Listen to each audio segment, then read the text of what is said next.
Sementara itu pemirsa, hujan deras yang mengguyur wilayah Cirebon dan sekitarnya menyebabkan banjir. Banjir tak hanya menerjang permukiman warga, namun juga jalur pantura yang berimbas pada kemacetan panjang. Semuanya tolong dibantu, ini udah banjir kali jebol di perumahan Grand Pamengkang, tolong bantuannya dong tim SAR, ini udah kanan kiri kali banjir, tolong diterusin ke grup masing-masing. Derasnya banjir yang menerjang sejumlah wilayah di Kabupaten Cirebon, Jawa Barat membuat warga panik. Salah satunya di kawasan perumahan Pamengkang, Kabupaten Cirebon, banjir melanda dengan ketinggian lebih dari 1 meter. Kayak gunung. Subhanallahazim. Sedanten nek ko, ambil uning. Manek mriki ko. Gobiak. Petugas BPBD Kota Cirebon dikerahkan untuk membantu mengevakuasi warga yang terjebak banjir dengan menggunakan perahu karet. Bahkan seorang lansia terpaksa dievakuasi perahu karet dan dibawa oleh mobil ambulan.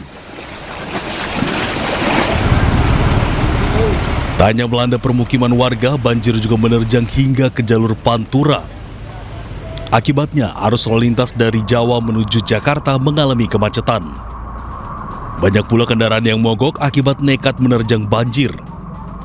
Petugas kepolisian di lokasi harus bekerja keras mendorong kendaraan agar lalu lintas tetap bergerak.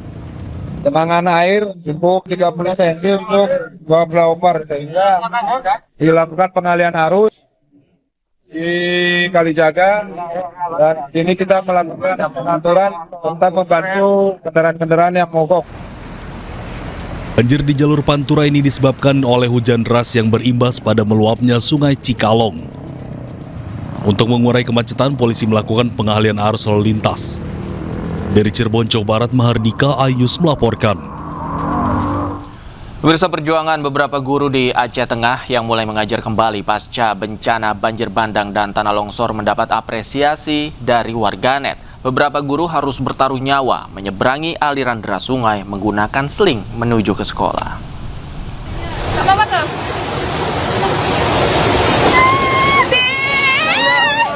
Ini kok putus kayak mana ya Allah. Beberapa guru harus bertaruh nyawa menyeberangi aliran deras sungai menggunakan seling baja menuju sekolah di Takengon, Kabupaten Aceh Tengah, Aceh. Guru-guru yang akan mengajar di Desa Bah harus mengantre setiap pagi untuk menaiki sebuah kotak yang digantung menggunakan tali baja dan menyeberangi sungai berarus deras. Satu kotak berisi 2 orang dan kemudian ada seutas tali baja yang akan ditarik dari seberang sungai agar kotak ini bergerak meluncur menyeberangi sungai. Meski harus uji nyali menuju sekolah, hal tersebut tidak menyurutkan semangat para guru ini untuk mengajar.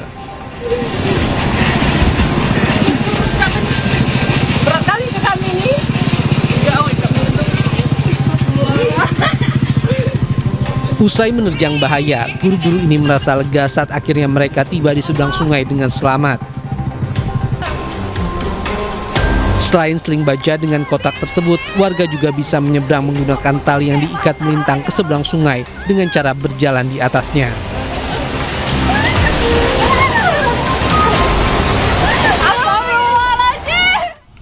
Pemirsa, ratusan anggota TNI terus berjibaku melakukan pembersihan di sejumlah sekolah terdampak pasca banjir bandang. Sebanyak 200 personil tersebar di 15 titik di Kabupaten Biren, Aceh.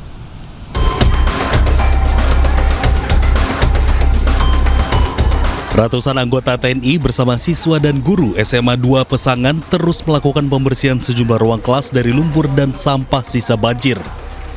Pembersihan difokuskan pada pengangkatan sedimen lumpur yang mengendap di ruang kelas, halaman sekolah, serta fasilitas penunjang lainnya. Dibantu dari Kodam, khususnya Sidam, ada alat loader, kemudian ada dump truck. Yang paling berat adalah mengangkat lumpur-lumpur di halaman. Untuk yang bisa kita kerjakan yaitu mengeluarkan lumpur yang dari dalam kelas, ini sudah sekitar 60%, tinggal yang berat aja. Pembersihan dilakukan sejak Sabtu dan terus dilakukan agar secepatnya bisa digunakan untuk kegiatan belajar mengajar. Dari Kabupaten Biren, Aceh, Musriadi Ayus melaporkan.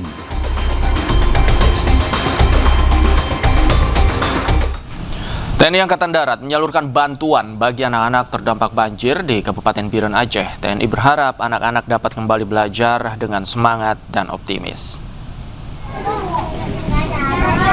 TNI Angkatan Darat menyalurkan bantuan pendidikan berupa tas sekolah dan alat tulis bagi anak-anak di lokasi pengungsian dan permukiman warga terdampak.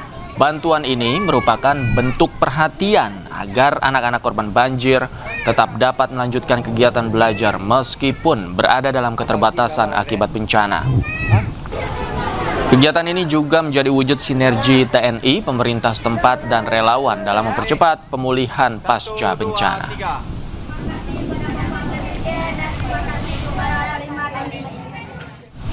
Kita ke informasi lain, pemirsa. Presiden Prabowo Subianto menggelar retret Kabinet Merah Putih di Hambalang, Bogor, Jawa Barat. Retret digelar untuk mengevaluasi kinerja kabinet selama setahun dan memetakan arah kebijakan ke depan. Dalam retret yang dihadiri oleh seluruh anggota Kabinet Merah Putih ini, Presiden memberikan taklimat. Presiden menyampaikan program unggulan pemerintah seperti makan bergizi gratis telah berjalan dengan baik dalam 1 tahun dengan capaian 55 juta penerima manfaat. Tak hanya itu, Presiden mengingatkan pentingnya swasembada pangan dan swasembada energi sebagai syarat agar Indonesia bisa mandiri di tengah situasi global yang sedang terjadi. Presiden meminta jajarannya tak ragu dalam menjalankan program pemerintah meski banyak kekurangan. Prabowo yakin apa yang dilakukan oleh pemerintahannya telah berada di jalan yang benar. Awalnya adalah swasembada beras, karena beras adalah makanan pokok kita.